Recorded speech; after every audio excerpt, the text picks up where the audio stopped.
If you're a parent, you can certainly relate to a child who refuses to do something because they're not good at it. For instance, my daughter Grace the other day was working on some math problems, doing some division, nothing too complicated, but she couldn't do it. She threw her hands up and she tried to walk away. So, of course, me, being a parent, got very frustrated and told her she has to learn it because as a 9-year-old, it might be challenging, but by the time she's 15 years old or 20 years old, this will be very, very simple math. The reason she's not good at it is because she hasn't done it enough times. And it's easy for us as parents to force our kids to say, hey, this is something you need to learn.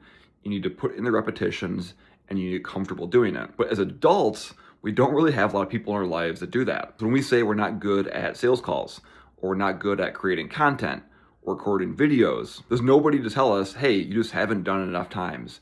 You need to put in more reps, you need to get more comfortable with it, you need to overcome those challenges, and you will get good at it. Because no matter what it is, whether it's simple division, learning how to ride a bike, learning how to swim, learning how to create content, all of it comes back to you're not being good at the beginning, but that's because you haven't done enough reps, you haven't gone through the process enough times. But if you do, if you struggle enough times, you will go from okay to good to being great at it. So as you look about your next year ahead of you, if you have goals of something you know you want to be good at, something you want to be doing on a regular basis, but that fear is stopping you right now, something is telling you that you're not good enough at it, that what you're gonna do is gonna be terrible, it's not worth trying, pretend you were talking to a child, pretend you're talking to your kid, and you're trying to tell it to learn some basic math. And it all comes down to you need to do the work if you want to get good at it.